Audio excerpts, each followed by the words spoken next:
One of the curious things about this is I don't think I've ever heard anyone explicitly, give a talk or write an article about how time and testing are connected.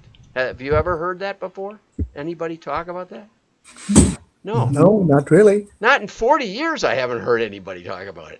That was the first epiphany. I thought, huh, it seems kind of important to me. Yeah, I've never heard anybody specifically talk on. Okay, so we're going to discover the core connection between time and testing. And like I said, I've never heard anybody speak on this ever.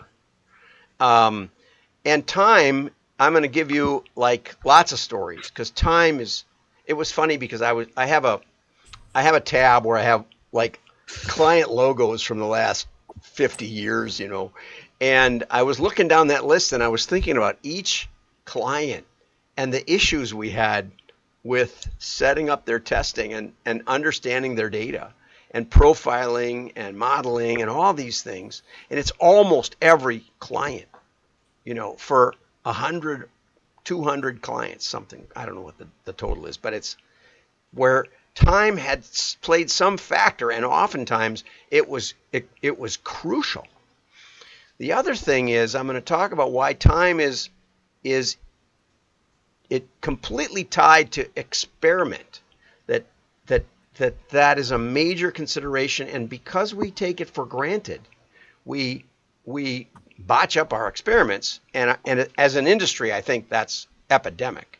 But it's always in there, whether you understand or not. It's like air, breathing. You don't think about the air you breathe. Okay, and why time is necessary to extend profits from testing. If you want to maximize your testing, you have to think about time.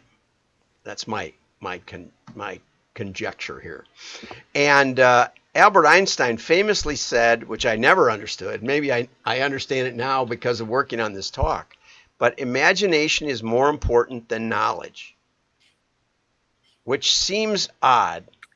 But then I remembered that Einstein imagined some some elements of relativity that were not experimentally verified for decades, right? And if you go back through history of science, which I have a degree in, Copernicus was one of the first in the West that we know of to propose a heliocentric, sun-centered depiction of the solar system.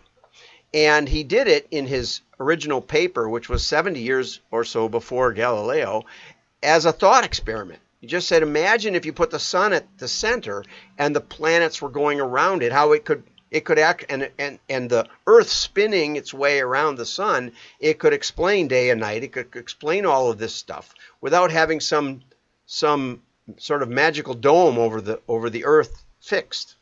But the math that he proposed was flawed, and it was more than 200 years later when Laplace figured out the interaction of gravity between the planets that they actually made it as good as the Ptolemaic system with the circles in the heavens and like a dome over everything.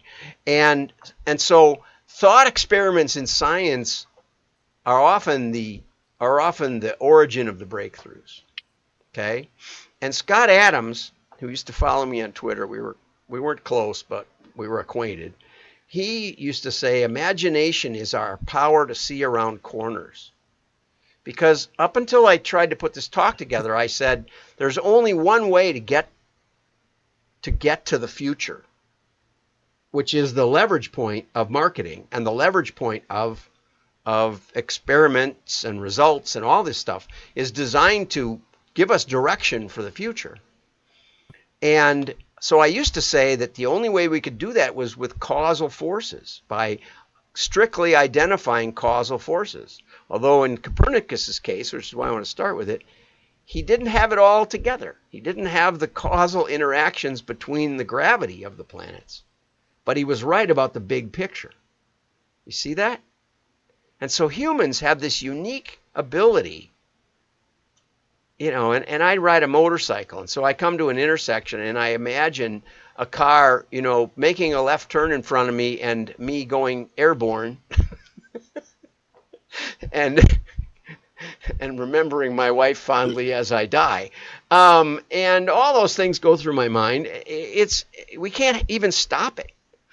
Although because of this talk, I read that if you ask a kindergartner to imagine whatever, imagine a green tiger, they can do it, or imagine, or ask them about what they imagine. By the time kids get to 5th or 6th grade, they don't ask questions, and they don't volunteer their imagination, which is a big problem for me in school because I was always doing it. I never stopped at 5th grade, as some of you may realize. And yes, I was always the problem child in the classroom. Okay, so time is one of the most challenging factors, partly because all data is historic, right? Do we agree? Mm-hmm. People talk about predictive modeling. They talk about predictive data. I always laugh. No, you just have very carefully parsed up the past and hope that tomorrow is like yesterday, except if it isn't. Right? Yes. And so that's the situation we are in. We're trying to move from the past to the future. And I used to think it was only by identifying proper causation. But now I think that there's a role for imagination in addition. That imagination is a key element to going from the past to the future. And I hope Travis shows up because he played a part in this role.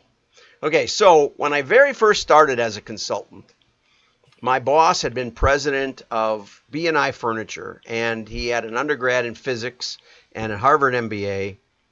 And he told me, we were working on a new furniture catalog, and he told me that he had discovered that if someone was a 2-time buyer, that they had something like 10 times the lifetime value downstream. I don't remember if it was 2 years or 5 years or whatever, but it was magnificently beautiful. And he said, therefore, we should do anything we can to get a second order. And for him, that meant at the time we were drop shipping furniture, so it was like it was more than 6 weeks, but it was at least a 6 weeks time from when you placed your order to when the order arrived. And so we would promote during that 6-week period, because he said people are more likely to want to reinforce their previous decision, even though they haven't really confirmed that it's a good decision. He said people are more open to it. But and then he started saying we should give 10% off if you place your second order and that sort of thing. And in furniture, where we had a $600 average order size, that was a big deal, right? Well, it wasn't that big a deal. 10% would be $60. So, but I said to him, but wait a minute. When you did that 2-time buyer study, what had you been doing to encourage the second purchase? And he said, well, nothing special, just mailing them a second catalog. As soon as they had bought from us, we put them on the mailing list. I said, right. I said, so now what you've done is you've changed the game, right? His data told him one thing, which is right, but his application of that data then led him to change the game and incentivize a second buyer, in which case, as I then proved, they didn't do as well because now they're waiting for a coupon, right? Does that make sense? Mm-hmm. You see the problem there? You see how past data doesn't extrapolate to the future necessarily in the way you might expect. And I just read an article by, it was Tom Fishburne, his cartoon this week was exactly on that topic, about how we measure something and then we react to it. And then if we're not careful, we're changing the game. what got that to be a good metric is no longer a good metric once you mess with it, once you're tweaking around with it. I started this talk. Lindsay Weisgerber from Gundar is registered for the talk, but she's actually giving a talk right now with Mike Gunderson, which is kind of funny. So she may get here late. But she was talking about testing and repeat testing. And it occurred to me that causes its own set of problems. Because we predict by identifying important causes and we design the test to isolate those causes. But when we extrapolate to the future, funny things can happen. So I was the VP of marketing for a number of years for this company, Sales Guides. And we used to see this kind of problem where we'd test 50 lists at a time. That was in the days before all the huge databases. And so we would test response lists. And so list C, and I made this data up. This is not, but it was this kind of issue. So in the spring, list C might have done the best. They were ranked number one. $1.75 profit per piece would be, great if we're renting names. But then in the summer they were ranked fourth. The mailing did better in the summer. It did, instead of $1.23, it did $1.53, and then did better in fall. That was one of our best seasons. And then right after Christmas, we'd mail, and that was probably our best season. And but this particular list bounced around, so it was first again, and then fourth, and it ended up ranked fourth because of the weighted averages. And I actually have a spreadsheet where I played all kinds of games with it. And index the mailing, because what happens when you've got the best list in a bad mailing? It looks like a bad list through time, and we didn't mail the same lists every time. We would spread them out over, because the results would be 6 months almost before we really had complete results in a business to business catalog.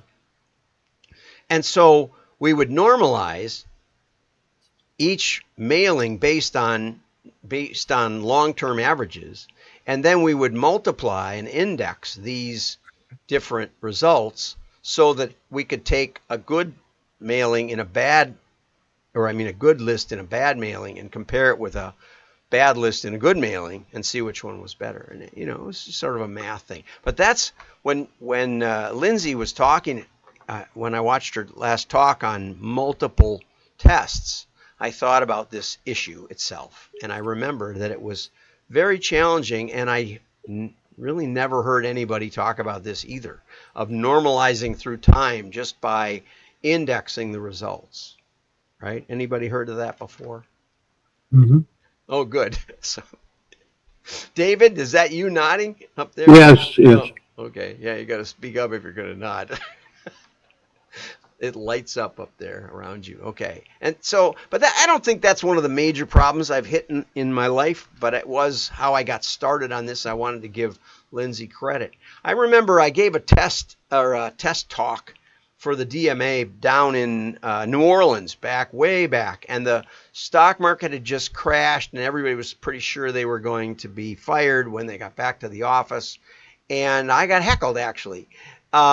Because I tried to explain that testing is contextual. You don't want to test the obvious, you want to fix it, and you don't want to test the trivial, you want to ignore it. And how to find that middle ground, and I got heckled, and somebody said, well, we're spending a lot of money coming here, why aren't you going to just tell us what to test next? Which was completely the point I was trying to make, but it was a little difficult. And my other speaker was from one of the telephone companies, and he got up and he said, well, in year 1 we did this, and in year 2 we did this, and it did better, and in year 3 we did this, and it did better. And everybody wanted to talk to him afterwards. And I thought, woe is me, I'll probably be fired when I get back to the office. Anyway, I did work for the Blood Center in Kansas City, and they told me that they had run a profile of their blood, not the blood donors, but the financial donors. And they said they were basically all wealthy suburban women. And I said, well, where do you what have you done? What kind of advertising? Because they wanted to try mail and try looking for different markets. And they said, well, we like, the board likes to put ads in the real estate magazines, in the glossy, suburban. And I said, well, what you've done is you've skewed your data set by the way you generated it. And yet I almost never hear anybody say that. Everybody says, well, we'll start by profiling your customers, and we'll find all these variables in the data. And nobody asks the question, well, what did you do to get here? You see how time is involved in that? It's scary. And we managed to do something and we helped improve the results, but they were just shocked when I asked that question. And so I did some work for Prestwick Golf Group, which is now quite a big golf company, but back then they had a little tiny catalog, and I was trying to explain testing to the owner and founder, and I said, Matt, which is the better golfer, the guy who shoots a 72 or the guy who shoots an 83? And he said, well, it depends. I said, right. My best is a 72 on a little executive course, and Jack Nicklaus's worst PGA performance ever was an 83. I said, but I'm not a better golfer than Jack Nicklaus. He said, yeah, that's why we have tournaments on the same day on the same course, head to head against each other. And that is one concept that's gotten passed along in all the decades I've been involved, is that we can do head to head. We do head to head because we want that, test this against that. And we know that we should test one thing against that thing, that kind of stuff, right?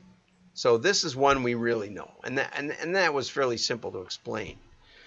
But it gets more complicated as you model and as you go through time again.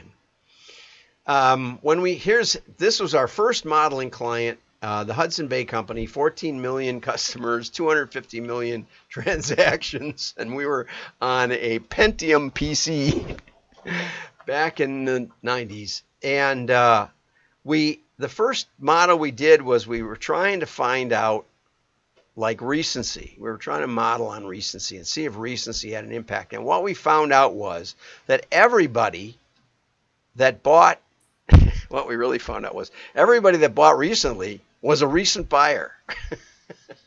And it was like 100% correlation. And what we didn't realize was that we were looking at the buyers as they stood today, which means that it was completely circular. Their behavior got them a high recency score, and their behavior also showed that they were recent buyers of whatever it was we were selling. And that told us that, well, one technique we developed was to roll, since we had all the transactions, unlike most of the modelers of the day, we could roll the database back to how it looked before we mailed them. And that's a really important lesson that we learned, that if it's too good, it's probably wrong. It's probably circular. Another model we tried to build was, they told me, well, we just want to model for the best customers. And I said, well, you sell merchandise in your Hudson Bay store was, a big department store chain. It was the department store chain across Canada for hundreds of years. And I said, but you also you have a gasoline, you can buy gasoline at the gas station on your credit card, and you sell insurance, and you sell vacation trips. And I said, what you really want to ask is, what are we trying to sell, and model for that? They said, yeah, okay, but that's not the spec. We just wanted one model. Okay. Anyway, so we built them a model for vacation buyers, and we thought we had that nailed. And what we found was that all the people that were vacation buyers had a high credit rating, a high credit limit on the credit card, because that was a variable we had our hands on. We were so excited. So we presented that to them, and they said, well, that could be true, but those vacations we sell are $3,000 to $5,000, and most people don't have that on their credit limit.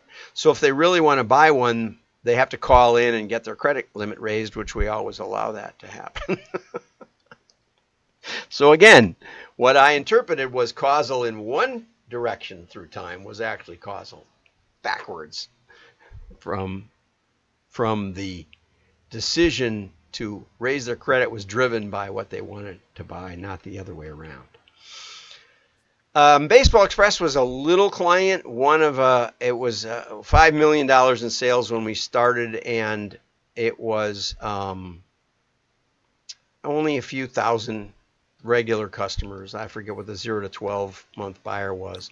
And so instead of trying to model just one mailing, by then we'd learned to go back and forth in time, we actually modeled multiple mailings. And that worked pretty well, except that there was seasonal issues that we only learned later when we started modeling each month as they got bigger. Through the 10 years they were with us and we modeled together, it was about we went from 5 million to 50 million, a tenfold increase in revenue, which they gave us most of the credit for, which was nice. The other thing that we learned was that if you use a variable one year, the next year you have to remember that you used that variable, or else it disqualifies. Well, and you need to kind of disqualify it. But when I started working with Cabela's, we were doing the fishing mailing, and we were pulling the names. We had to have it done by December, which gave us very little time to build the database and do the whole thing. And when we built our model, we found that the recency variable wasn't even there. It was like gone. And I called up one of my friends who has a PhD in statistics and spoke on modeling at the DMA, and so I thought he knew what he was talking about. And he said, if recency isn't at the top of the model, you've done something radically wrong, which is possible, of course. But then I started remembering a couple of things. One, and again, this is the time element and the context element, that Cabela's had a slavish 0 to 12 month cutoff. They didn't mail you after about a year from your first order. I went around sporting goods stores in those days and I said, have you ever heard of Cabela's? This was before they had stores all over. And everybody said, oh, I used to get their catalog. And that's word for word. 40 people told me I used to get their catalog. And so by using that variable so strictly, they eliminated potential buyers dramatically. And the other thing that happened was that the seasonality, like with Baseball Express, what we realized was that when you're pulling your names for fishing, which is in the spring, but you're pulling the names in December, the recent buyers are hunters, which was interesting because Dick Cabela told me their number one complaint was, why do you send me all these fishing catalogs? Or, why do you send me all these hunting catalogs? You see how time and their own recency flipped the stuff upside down. They were actually mailing the wrong people most of the time, which was their number one complaint. Fascinating, again, how time affected all this stuff. Musician's Friend, we tried to model specialty catalogs. And it, the modeling worked great. They sold ads. They had a drummer catalog. They sold ads to the drum companies. They had a guitar catalog, and they sold ads to the catalog. They did like $10 million in ad sales in their catalog. But it didn't work out that people wanted to do what we expected them to do. The drummers would buy guitars, and the guitar players would buy drums. People just behave oddly. But we were modeling with them in one of the major economic downturns. And so we wanted to find out who kept buying. And so we modeled independent of the season and independent of like what a year ago, which is normally how we see seasonality. We modeled at a very, very short time frame. And that kept their circulation up even though we were going through a downturn. And we did a similar thing with Hammacher Schlemmer when COVID hit. we started modeling them just as soon as the data came in from the previous mailing, because there was a core buyer group that really they actually sold air filters and phone sanitizers and a bunch of kind of odd um, hygiene products, and those just took off during COVID. But we also found that if people bought during Black Friday, Cyber Monday, um, fourth quarter from Amazon, they were literally worse than than 3, 4 year old buyers. They didn't come back at all. They weren't worth wasting a catalog. Now, when you got around to next year, to the next fall, then they were worth mailing. But again, see how time, seasonality, context all works together in this sort of thing. So how do we predict this stuff? Well, and this is something that I had already figured out. Science and engineering have predictive force to the extent that they can isolate, identify, and validate causal forces, which produce repeatable results, right? That's how we build bridges, how we send rockets to the moon. We know the main things that are acting on them, the gravitational forces, the air friction, and all that sort of thing. And that's what, and how the planets orbit and all that. So that gives us repeatable effects. And that's kind of what we're hoping for in marketing, except it's never quite so simple. Now, the scientific method, if you look, ask Grok or whatever, it often removes the observation part completely. And sometimes it removes the hypothesis part. And they really start with, experiment out of thin air. And then when you get repeatable results from the experiment phase, then you get an explanation. And when you get corroborating evidence, especially from other people running the experiment, then you get to what we call a scientific theory. Although most of what we call scientific theories aren't really theories. And so if we think about observation, experiment, explanation, then we take action in marketing. If we're trying to go to the future, right? And then we get test results, right? And now we can try it again and see how it did. And then we can redesign the experiment, and around you go. See that? But what I did was I added imagination because of this talk, because Scott Adams said you can see around corners. And Travis Seaton, did Travis ever come? Travis, are you here? No, Travis didn't come. Okay, I hope we're recording it. See what it looks like. Yeah, it looks like we're recording it. Okay. So Travis, one day I got a call from Travis from Cohere One, and we were both working at Musician's Friend, and he said, "Do you know that the data guys down at Guitar Center have accused you of cheating on the modeling?" And I said, "Cheating? What? I didn't even know they were testing." And he said, "That's what I figured." And he said, "Yeah, they've run like 8 different tests. No, they've run like 11 different tests with 8 different modeling companies around the world against you." And he said the latest one, the IT department hooked up with UCLA stats department, and you beat your worst cell did better than their best cell, and you beat them by 323%. And they said that's impossible. You can't. It's called the uniques test, and it's a great way to combine or to compare different kinds of modeling structures. Because ultimately, if you mail everybody, it doesn't matter how your ranking works. But if you don't want to mail everybody, then you want to compare the ranking method. I mean, who are you going to cut out versus somebody else might cut out? Like Land's End in an annual report from years ago, it's in my book, cut out 19% of their circ, and the results went down 20%. It means they cut the wrong part. That was worse than nothing. If they would have flipped a coin, they would have done better. Okay, so the holdout test said that I had beaten all these people. And it took me a couple of years to figure out why I was. And I think the real reason was because of the imagination that I built into it, of the way I looked at the process. Because really, none of this stuff is self-evident. What you take from the observation isn't necessarily the right experiment. What? Oh, you raise your hand, Joel. I've never seen anybody do that before. You don't have to raise your hand. We only have 6 of us here or something. Um, I want to raise my actual hand because my digital hand is busy right now. Okay. I wanted to ask you a question, John. Yeah. I love what you do, and the stuff that you do in data is very strong, and you're analyzing this in a more complex way than most people do. I look at other things as well, and I know you do too. The triad of direct marketing, like list, offer, creative, and then I also like to add on the front and the back.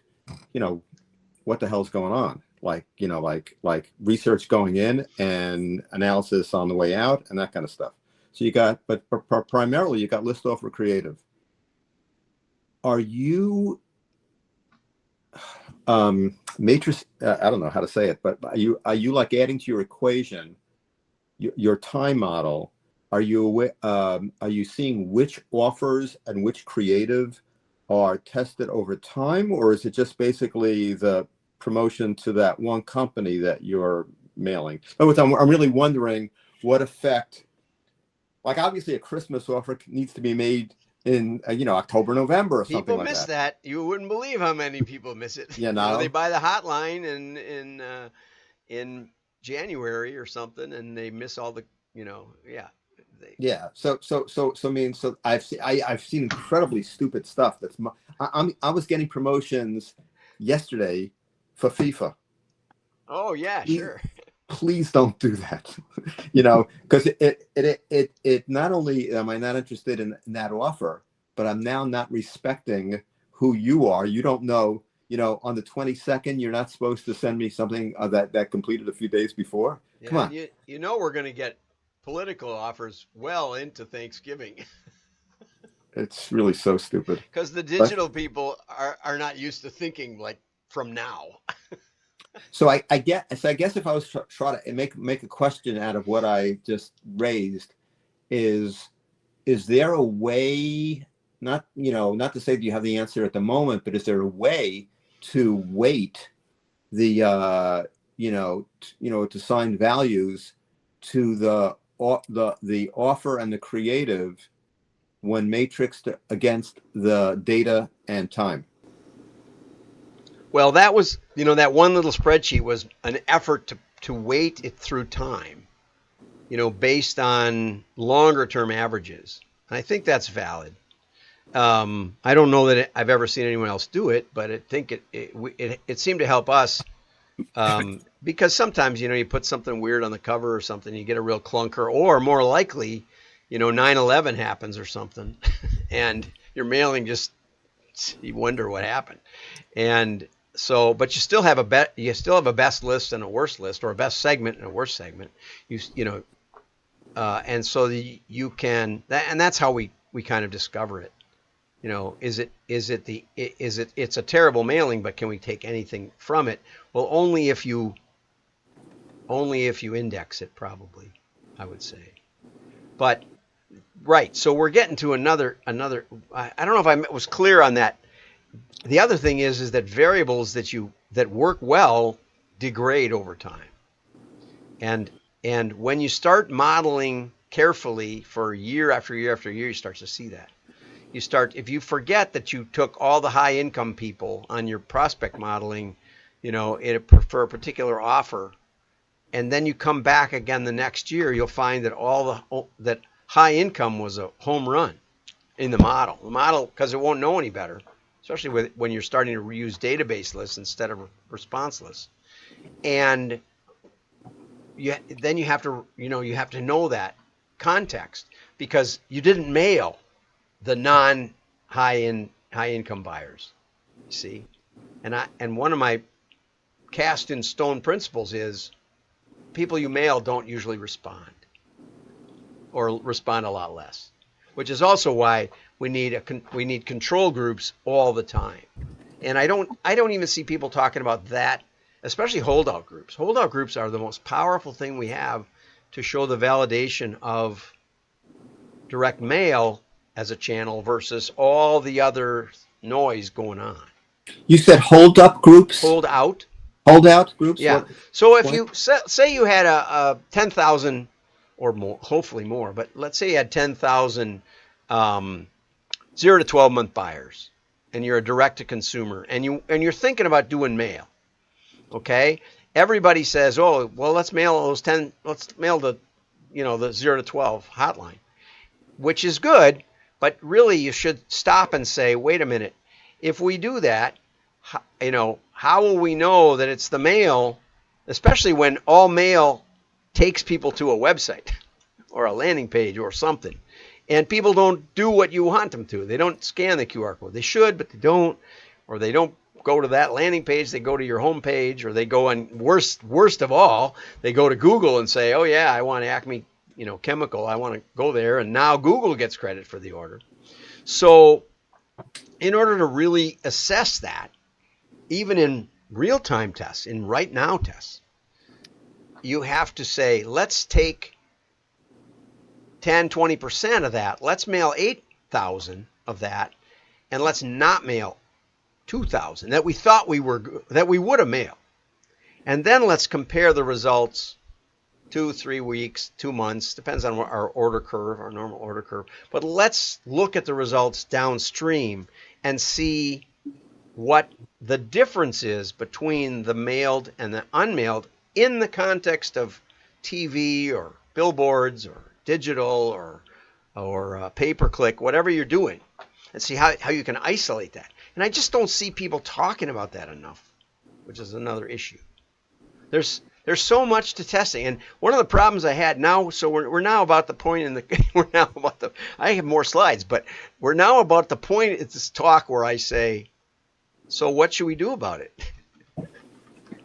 And that was a real stumper for me, because I walk into companies and I had this deal where I can walk in and they say, well, what can we do differently? And you think, well, what if they're doing everything perfectly?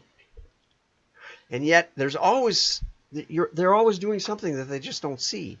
And it oftentimes is crucial. So I'd like to say, here's the checklist of things to test. Here's the things to keep in mind. And they're in here in the slides, I think, so far. But they're not, but my most important takeaway from this is that imagination. How did I beat all the modelers of the world when this one company decided to, unknown to me, go head to head? And I won them all by 60%, by 200%, by crazy amounts. And the answer, I believe, is that there's an element of seeing around the corner that's necessary in experimental design. And I take that from both history of science and from 40 years of experimental design in direct marketing. And I don't see that. I just listened to an entire webinar by Customer AI, and they were just starting to touch on some of the issues, some of the most fundamental basic issues that you would have learned the first 6 months that you worked for a direct mail company, right? Like, we need to keep track of profit, not just return on ad spend. Yes, that's a good idea, right? Or 100 other things that we've forgotten. So that is a puzzle. And so my recommendation is join the WDMA, fund some more research, hire me, we'll do it together, we'll have a lot of fun. Right, David? Right. I think you got a lot of value added, even though, we never build anybody.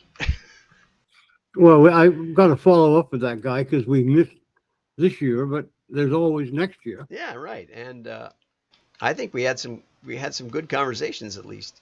Oh, well, this is the way I use that same approach in my data. It was the imagination came in the variables. I mean, and Travis Seaton was one of the guys who got me to do the werewolf variable, which I'm not going to talk about today. But we actually built it, and it actually had impact for Musician's Friend, which is hilarious. I think it's in my book. Anyway, but I think there's also imagination at every step.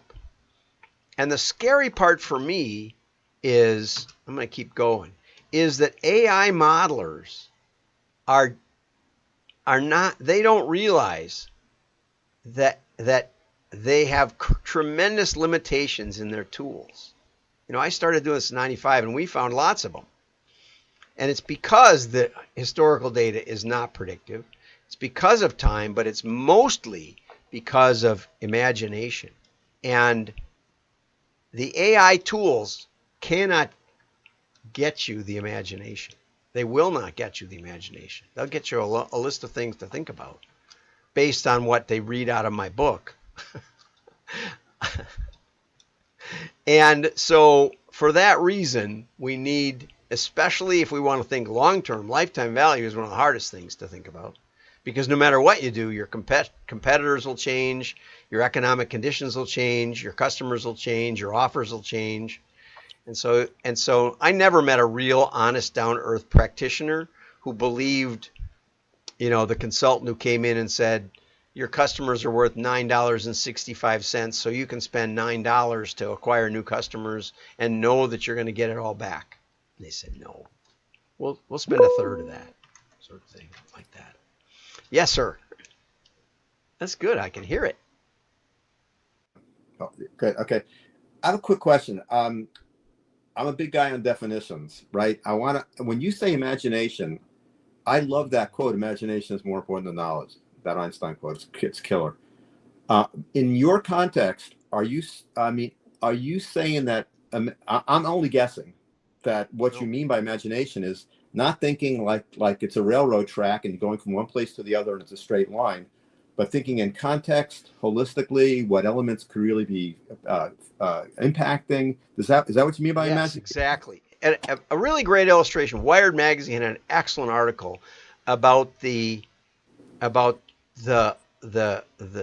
change in worldview from aerosol-based pathogen spread to tactile-based. There was a doctor in Vienna who was in charge of a hospital, and the rich women were getting their babies delivered by doctors, and their mortality rate was 5 times higher than the midwife delivered babies for the poor women. Insane. And so this doctor was determined, this administrator of the hospital was determined to figure it out. And he tried many things. In fact, one of my favorite that he tried was rerouting the priest coming through to give last rites to the women.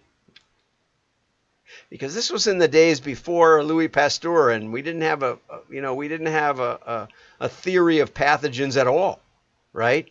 And so he was trying, and it shows you that it's not trivial when we say, well, why didn't you try washing their hands?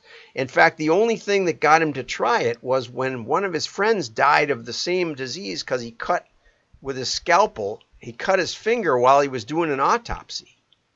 And it turned out the doctors were doing autopsies and then going right up to the maternity ward to do baby delivery. Imagine that. And so if there was any kind of, torn skin or tissue or the women would catch this stuff from the doctors from the autopsies. And so he got the doctors finally to wash their hands for a little while, and the mortality rate evened out almost instantly. So he knew he was onto something, and guess what happened? He got fired. Because the doctors, the surgeons, didn't like the idea that he had fingered them for killing all these women. So they fired him, and he died in an insane asylum because nobody would listen to him, which may happen to me one of these days. But the point is that imagination is so uniquely valuable to consider what's doing this. Why? And the biggest money makers I've ever had, where we multiply the valuation tenfold, are in tests where we looked at that thing and we said, are people getting it? Right? And I've talked with there's YouTube. If you look up testing, I think in YouTube, you'll find my videos or look up me and then look up testing. There's a playlist out there. I can send it to you. And I talk about some of these tests where it was a complete breakthrough. We tried something completely different because it was like, oh, maybe it's this. Maybe the customers aren't getting it. Or maybe this is why we got weird good results from this one cell that we thought should do terrible. Or why we got terrible results from what we thought should be good. And I've seen it over and over and over and over. And yet everybody, my clients mostly, just wanted to crank out the models. Just, give me lift. I said, no, you need to understand why. The money is in why. It's yeah, David. I was going to say one of the best examples of that is your story of a catalog where you had all the hats and the pens, and the cover was your logo here. And that improved response 60%, didn't it? Yeah, except it wasn't, right? We had done it, we'd gone a year and a half or something where we put all the big clients, because we wanted to elevate the category. We had 3M and Amoco, and we had all these big Fortune 500 companies. So we put those on the logos on the cover. And I was handing it out to friends of mine, and I'd say, who owned companies, you could use these, get some ball caps with your company name on it for the picnic or something. And they went, why would I buy a hat with Miller Brewing on it? I said, no, you put your logo on the hat. Oh, yeah, we buy that stuff. And after about 10 times that happened to me, I said, people aren't getting what we're doing here. And we did a test, 600,000 pieces, where we made the catalog look so identical that I put it up on a DMA slideshow, and only about half the audience could even see the difference between the two catalogs. Yeah, and it was a 40% lift. Just the cover, just the image on the cover, just the images on the items on the cover. Covers look the same. 40%. That's, but it's everybody thought I had to fire the creative director, literally. He said, you're going to schlock this catalog up. I said, I'm not changing one word of copy. I'm not changing anything in the catalog. All your good, nice logos now in there. And he wouldn't do it. I had to fire him. It's the only guy I ever sat down and said, you are fired. Anyway, so that's what imagination, it's so difficult to put your finger on it. And I'm so concerned that we're sucking that out of the creative process, of the circulation process, of the, even when people talk about testing. I read an article today where they were talking about people using mail and doing better, doing really good. Were they doing holdout tests? Or were they stopping Meta and going to mail? And I'm not against that. It's better than nothing. But I feel like as an industry, we've failed to take this process to the finish line and to show our clients, how to test, to know what's going on, and then how important it is to creatively apply that, because you got to apply it to the future. It does not just jump out at you. And that's today's mission.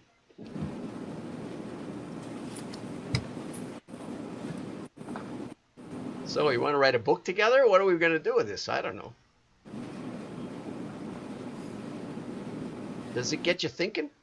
That's my big question, I guess. That's my first mission. Sure. Yeah. Maybe, John, we'll do an article in Direct Mail Insiders. It would probably be a good one. Mm-hmm. Yeah, that would at least get me motivated to do it with a deadline and a word copy. That's what I need mostly. Yeah. Next Monday. Oh. No. It's at least 3 weeks away. I could do it. Oh, of course. Yeah, of course. Well, they're going to hang up on me like in a minute or something. I don't even know how to tell. But call in soon. I get this countdown. Yeah, this is how I do my Bible study. the only saving grace of it is it ends right on that the dot. And then I go have a margarita or something. Oops, I better chop this out of the program. Right, Feroz? We didn't do as good a holdout job as we could have on that one we worked on together. Yep, no, that's correct. Yeah, that didn't go well at all. Yeah, and they knew. You remember, they knew everything. They told us what to do. Yeah, That exactly. was You know how that works. that was bad from the start. But you do need some circ too. I get tired of hearing that. Just test mail. Just mail a couple of hundred, mail 500, see what happens. Well, yeah, that's about exactly what you get out of it, right? It's not statistically valid, And then you can mail 500 more, but you'd be better off mailing 1,000 at once because of time, because things will change in between. So that's what we got today. Jackie, I don't know you very well. What do you do? I work in a nonprofit. Oh, wow, great. Yeah. So we mail lots of stuff. Oh, good. Yeah. I did the work for the Blood Center. That's how I became a blood sucking consultant. Nice. I love nonprofits. You got a special deal, and I'd love to hear more about it. All right. Yeah. Well, this was very insightful. Well, join the WDMA. And the big benefit is you can call me anytime, and I'll help. All right. Yeah. I'll keep that in mind. It is worth really joining, I think. A lot of people have taken great advantage of me. It's okay.